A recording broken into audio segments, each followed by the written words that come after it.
গণতন্ত্রের প্রশ্নে বিএনপি কোনো আপোষ করবে না বলে জানিয়েছেন দলের ভারপ্রাপ্ত চেয়ারম্যান তারেক রহমান। কিশোরগঞ্জ জেলা বিএনপির ত্রিবার্ষিক সম্মেলনে ভিডিও কনফারেন্সে বক্তব্যে তিনি বিএনপির নাম ব্যবহার করে কেউ যেন ব্যক্তিগত হাসিল করতে না পারে সেজন্য নেতাকর্মীদের সতর্ক থাকতে বলেন। কিশোরগঞ্জ প্রতিনিধি সুমন চক্রবর্তীকে সাথে নিয়ে আদিত্য মামুনের রিপোর্ট। ওয়ালটন এখন দেশের সীমানা পেরিয়ে পৌঁছে গিয়েছে 50টিরও বেশি দেশে। ওয়ালটন, ঘরে ঘরে বিশ্বজুড়ে।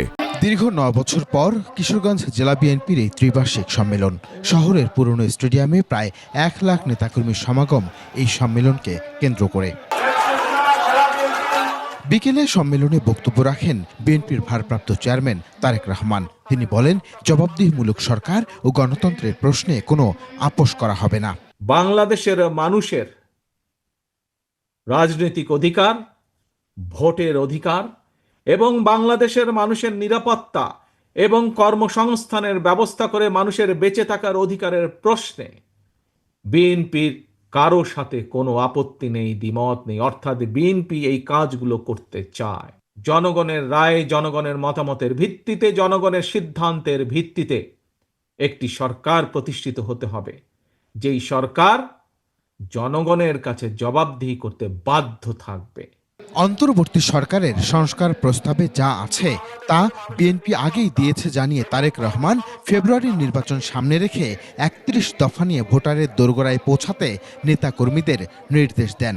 অন্তর্বর্তীকালীন যেই সংস্কারগুলোর প্রস্তাব দিয়েছে, এই প্রস্তাবগুলো প্রায় 90%, 95% প্রস্তাবনা বিএনপি আরো 2.5 বছর আগে দেশের সামনে, দেশের মানুষের সামনে উপস্থাপন করেছে। কেউ যেন আমাদের নাম ব্যবহার করে জনগণের মধ্যে আমাদের সম্পর্কে বিভ্রান্তি ছড়াতে না পারে। জামায়াতের নাম উল্লেখ না করে বিএনপির মহাসচিব অতীতকে স্মরণ করার আহ্বান জানান। তারা বলছে যে বিএনপি নাকি ক্ষমতা যাওয়ার জন্য সব মিথ্যা কথা বলে।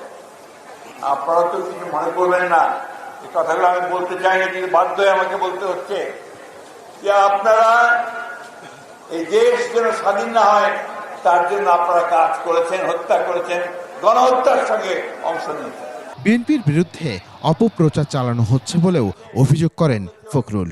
আপনারাই কিন্তু বিএনপি সব সময় ভাগ করে নির্বাচন করেছেন, আসন ভাগ করে।